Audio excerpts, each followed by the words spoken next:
जगन्नाथपुरी में लक्ष्मी जी भ्रमण कर रही थी, जगन्नाथ भगवान की पत्नी लक्ष्मी, और पूरे पुरी क्षेत्र में भ्रमण करते करते उन्होंने देखा कि मैं किस पर कृपा करूं।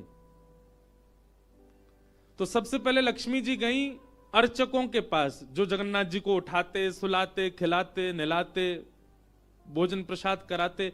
बोले ये अर्चक हैं, पहले अर्चकों को देखें, इनके यहां किसी परिवार में अगर हमको कृपा करनी हो तो लक्ष्मी जी सब अर्चकों के घर में गई। देखा महाराज सूर्य उदय हो गया, ये तो अभी सो ही रहे हैं, ना आचार विचार शुद्ध, ना खान पान की शुद्धि। लक्ष्मी जी ने देखा महाराज सबरे पुजारी, अर्चक, साधक लेट लेट तक सो रहे हैं, ना आचार विचार शुद्ध, ना खान पान की शुद्धि, ना वस्त्रादि धुले हुए, एक ही वस्त्र हैं, 5-5 दिन तक उन्हीं को पहनने हैं। लक्ष्मी जी बोली ये मेरे रहने लायक स्थान नहीं है, इसको यहां नहीं आऊंगी मैं।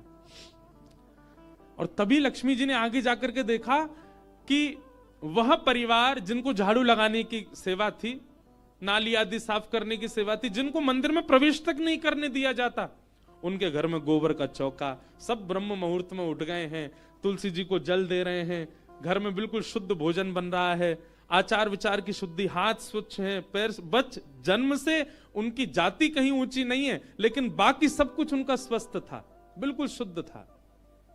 लक्ष्मी जी की कृपा चाहते हैं ना, पवित्र रहना प्रारंभ कर दो। लक्ष्मी जी को पवित्रता बहुत प्रिय है। आपने आज जो वस्त्र पहने, कल अगर आपने पहन लिए, लक्ष्मी जी तुरंत चली जाएंगी। इतनी भी अपवित्रता लक्ष्मी जी को प्रिय नहीं है। लक्ष्मी जी बोली ये अच्छी है, इसके यहां मैं जाऊंगी। लक्ष्मी जी प्रत्यक्ष प्रकट हो गई उनके घर में जाकर के। अब वे तो बेचारे छोटे मोटे लोग, बेचारे ज्यादा धनवान तो थे नहीं। उन्होंने जब देखा कि अत्यंत गहने पहन रखे हैं, ऐसी मधुर सुगंधी आ रही है, रूप देख करके नेत्रों के पलक नहीं झपके जा रहे, सबने दंडवत प्रणाम किया। बोले आपका परिचय? बोले हम जगन्नाथ जी की गृहिणी हैं, साक्षात लक्ष्मी। वे सब घर के लोग, अरे हमारे घर का तो जल भी आपके स्पर्श योग्य नहीं है, हम तो ऐसे लोग हैं, हम तो नीचे लोग हैं। ये लक्ष्मी जी बोली ये सब बात नहीं करो, हम लोग ठाकुर जी ये सब विचार नहीं करते। तुम्हारा आचरण देखो कितना शुद्ध, तुम्हारे व्यवहार कितना शुद्ध, तुम्हारी बुद्धि कितनी शुद्ध है।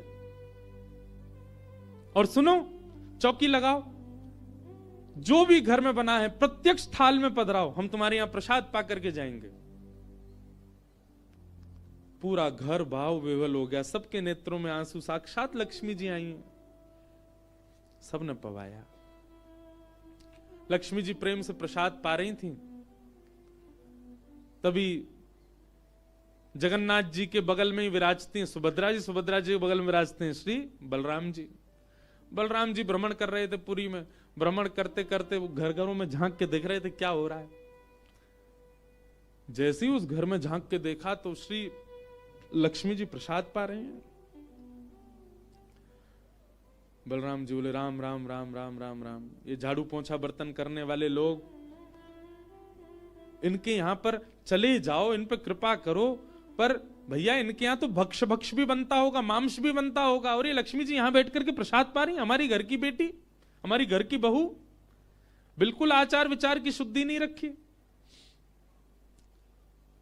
नाक फूल गई, बलराम जी की नाक फूल गई। महाराज आकर के कुछ बोले तो नहीं, मंदिर में आके बैठ गए। तो लक्ष्मी जी प्रसाद बनाती हैं। जैसे ही भोग रखा गया जगन्नाथ जी के आगे, बलभद्र सुभद्रा जी तुरंत हाथ पांव धो के बैठ गए। बलराम जी अपने सिंहासन से ही नहीं उठे, नाक फुला के बैठे। जगन्नाथ जी बोले भैया आ जाओ, भोग आएगा, हमें नहीं पाना, तुम लोग पाओ। क्यों, क्या हो गया? अब क्या बोले, अब तो सब आचार विचार सब खत्म हो चुका है। परमात्मा होते हुए भी हमारे यहां आचार विचार नहीं चल रहा है, तो फिर इंसान क्या आचार विचार का पालन करेगा? जगन्नाथ जी बोले भाई कोई बात पे बुरा मान गए जे, तो इनसे बात करें। जगन्नाथ जी गए, भैया का भयो, आप इतने उदास क्यों, इतने नाराज क्यों? सब बात बताई बलराम जी ने। बोले लक्ष्मी जी आज सुबह सुबह एक ऐसे के घर में गई और वहां जाके प्रसाद पा रही थी, बिल्कुल विचार नहीं किया, कहां शुद्धता कहां अपवित्रता। हम तो इनके हाथ का बना भोजन नहीं करेंगे। अब जगन्नाथ जी बड़ी दुविधा में पड़ गए, यदि पाऊं तो भैया नाराज बैठे, भैया कहेंगे मैं नाराज हूं, इससे को कोई फर्क नहीं पड़ा है, फिर भी पा रहा है, और नहीं पाऊं तो लक्ष्मी जी टेढ़ी टेढ़ी देख रही हैं कि मैंने बनाया, ये पा क्यों नहीं रहे। जगन्नाथ जी बोले लक्ष्मी जी को तो मना लिया जाएगा बाद में, पर ये नहीं माने ना, ये तो शेषनाग हैं, इनको ज्यादा ही क्रोध आ गया तो जोर से सिर हिला देंगे, प्रलय और हो जाएगा। जगन्नाथ जी ने लक्ष्मी जी से कहा देखो भैया नहीं पा रहे तो हम भी नहीं पाएंगे। लक्ष्मी जी बोले कोई बात नहीं। एक दिन नहीं पाया, दूसरे दिन फिर लक्ष्मी जी ने बनाया, फिर नहीं पाया, तीसरे दिन फिर लक्ष्मी जी ने प्रसाद पधराया, फिर नहीं पाया। तो लक्ष्मी जी बोली भाई कोई बात है तो हमसे बोलो सीधे, ये प्रसाद रोज छोड़ देना, ये कैसा तरीका है आपका नाराज होने का। कहीं बलराम जी बोलते हुए सुन लिए लक्ष्मी जी ने कि भाई इनके हाथ का बना हम नहीं पाएंगे। लक्ष्मी जी ने जाकर के जगन्नाथ जी से कहा देखो संपूर्ण जगन्नाथपुरी में प्रसाद बनाने की सेवा हमारी, और आपके भैया कह रहे हैं कि हमारे हाथ का बना पाएंगे नहीं, जब हमारी सेवा लेनी नहीं तो फिर हम यहां क्यों रहें, इसलिए आप हमको आज्ञा दें। अब हम जहां हमारा सुख है हम वहां चले जाते हैं, हम चले जाते हैं श्री क्षेत्र से। जगन्नाथ प्रभु कुछ, अच्छा जगन्नाथ जी को भी लीला करनी है इसलिए वो कुछ नहीं बोले। अब कुछ नहीं बोले तो लक्ष्मी जी समझ गई, बोले मौन मतलब हां ही होता है। लक्ष्मी जी बोले ठीक है आप लोग शयन करो, रात्रि का समय, बलभद्र सुभद्रा जगन्नाथ जी के कपाट बंद हो गए। लक्ष्मी जी बोली अब हम जा रही हैं, और मंदिर से श्री लक्ष्मी जी चली गई। प्रातः काल ब्रह्म मुहूर्त का समय हुआ।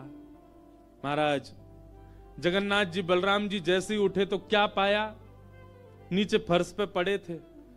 कहां सोने के सिंहासन पर सोते थे, सोने के बिस्तर पर सोते थे, बढ़िया लत्ता पहन के रहते थे, गले में स्वर्ण की मालाएं, हाथ में स्वर्ण के कड़ूला, पाम में स्वर्ण के कड़ूला आदि सब पहन के सोते थे। लेकिन लक्ष्मी चली गई तो सब चला गया।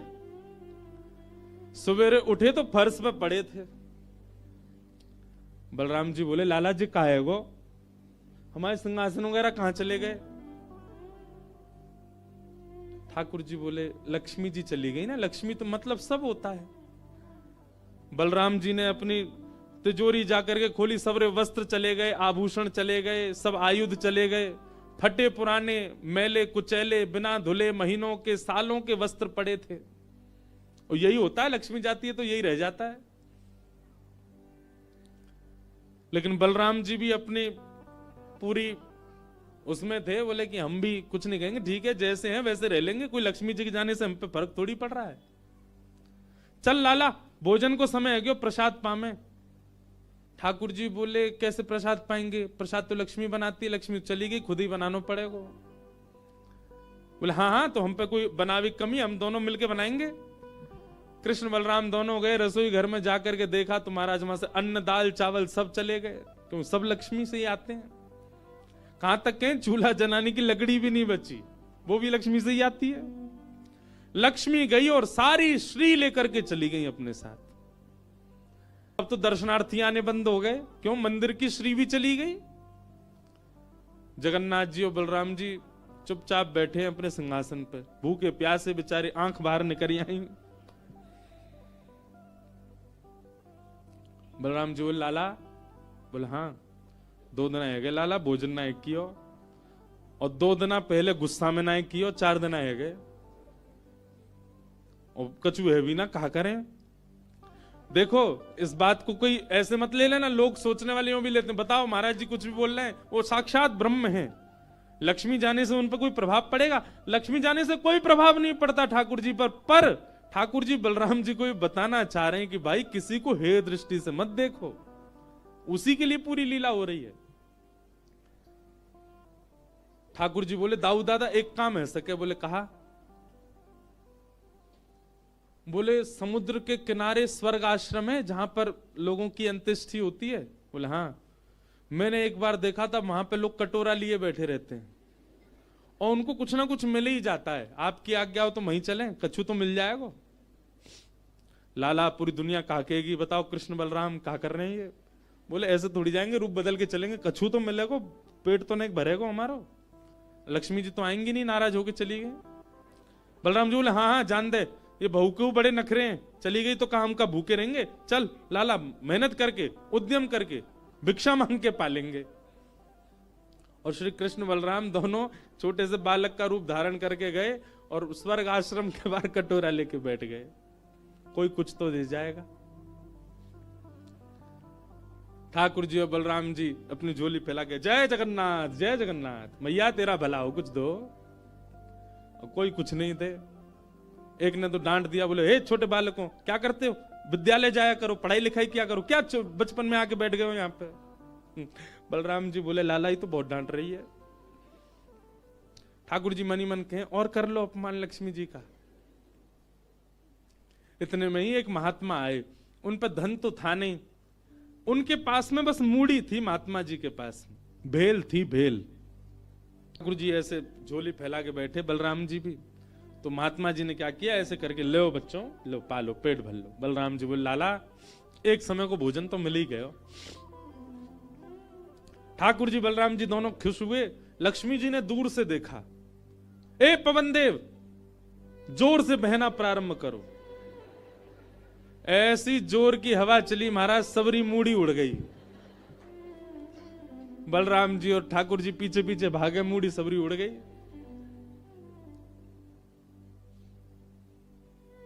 बलराम जी बोले लाला ये क्या हो गया। बोले भैया हम संकोच में कुछ कहते नहीं, आप बड़े भैया हो, पर हम एक बात कहें, ये लक्ष्मी के बिना सवाल हो रहा है हमारा। ठीक है बहू है, आपने समझा देते, आप भी बिल्कुल नाक फुला के बैठ गए, गुस्सा है के बैठ गए, चली गई बेचारी। यदि वे प्रसन्न हो जाए तो फिर सब ठीक है जाएगा। अरे ना बेटा कोई बात नहीं, हम तो क्षमा मांग लेंगे, तेने पहले क्यों ना कही मोते। ठाकुर जी बोले अब कोई बात नहीं, अब चलते हैं, ढूंढे उनको कहां है। पूरे पुरी में ढूंढा, कहां है लक्ष्मी जी। लक्ष्मी जी उसी कन्या के घर में थी, उसी घर में थी जहां देख करके बलराम जी को हीन भावना आ गई थी। बलराम जी लेके गए, लाला यही घर में बैठी जब मैंने देखी काई। वहां जाकर के देखा तो महाराज उस घर में बिल्कुल जैसे मंदिर की रौनक होती है, ऐसी रौनक उस घर की हो रही थी। फर्श लगे हुए हैं, बढ़िया सोने चांदी के बर्तन रखे हैं, एक जगमगा रहा है मणियों से पूरा घर भवन। और बाहर बैठ करके उस महिला के जिसके ऊपर कृपा की थी लक्ष्मी, उसके बालक भर भर के सामग्री दे रहे हैं लोगों को, भोजन की सामग्री, वस्त्र ले जाओ, ये ले जाओ, कोई गरीब कन्या के लिए धन ले जाओ, राशि ले जाओ, सोने की मोहर ले जाओ। लक्ष्मी जी बैठी है घर में। ठाकुर जी बोले अब लक्ष्मी जी तो नाराज हैं, भैया एक काम करें हम भी लाइन में लग जाएं, कछु मांग लें, लेके चल दें। जैसे ही ठाकुर जी और बलराम जी लगे कतार में, भीतर से लक्ष्मी जी को देख के दया आ गई। मेरे प्राणनाथ ये चाहे तो सर्वसमर्थ हैं, परंतु बलराम जी को बताने के लिए पूरी लीला कर रहे हैं। लक्ष्मी जी तुरंत बाहर आई और दोनों को इशारा किया, आप लोग इधर आओ। बलराम जी बोले देख बहू तू नाराज मत हो, हम ते गलती है गई, और वैसे गलती तेरी भी कम नहीं, तो को नहीं जानो चाहिए ऐसी जगह। लक्ष्मी जी बोली दाऊ दादा ठाकुर जी के लिए सब अलाव है, हमारे लिए इतने बंधन। वे किसी भी भक्त पर कृपा करने जा सकते हैं, वहां पर जात पात नहीं देखी जाती, वहां पर यह नहीं देखा जाता कि भजने वाला कौन है, ब्राह्मण है, क्षत्रिय, वैश्य कौन है, सब पर वो अनुग्रह कर सकते हैं। तो फिर हमारे ऊपर इतनी रोक टोक क्यों। और किसी के जन्मगत व्यवहार से उसका पूरा जीवन नहीं आंकना चाहिए, उसके स्वभाव व्यवहार से देखना चाहिए कि वो है कैसा। कहां आप कहते हैं कि ब्राह्मण सर्वश्रेष्ठ, और वो देर देर तक सो के उठ रहे हैं, उनके यहां शुद्धि नहीं, वस्त्र 4-4 दिन तक पहन रहे हैं, एक महीना एक ही धोती में निकाल रहे हैं। आप कह रहे हैं कि वो श्रेष्ठ, और ये लोग जो इतनी पवित्रता का ध्यान रखते हैं, इन पर कृपा ना हो। हमारे अनुसार तो जो अपने कर्म से शुद्ध है वो शुद्ध है। बलराम जी और ठाकुर जी दोनों मान गए, जैसी आपकी इच्छा। बोले नहीं आज के बाद हम आपसे एक नियम चाहते हैं। क्या। बोले श्री जगन्नाथपुरी में नियम कर दीजिए। बोले क्या। जिस महाप्रसाद को ब्राह्मण पाएगा उसी महाप्रसाद को शूद्र भी पाएगा, दोनों को समान फल मिलेगा। और यहां महाप्रसाद का ऐसा नियम रखा जाए कि अगर एक ही पत्तल में दोनों बैठ करके पालें तो दोनों को समान पुण्य प्राप्त होगा। महाप्रसाद पाते ही, अन्य तीर्थों में तो बहुत साधन करने पड़ेंगे, पर पुरी में आकर के कोई एक तिनका भी यदि महाप्रसाद का पाले तो उसको सर्व साधनों का फल प्राप्त हो जाए। और किसी भी प्रकार से यह ना देखा जाए कि कौन किस वर्ण का है, वो स्वभाव से शुद्ध होना चाहिए। हम सबको हृदय लगा में, अगर ये सब आपको मंजूर हो तो मैं राजी हूं। राजी हुए और तब से श्री जगन्नाथपुरी में ये सब नियम नष्ट कर दिए गए। महाप्रभु जी सबके लिए सुलभ हो गए।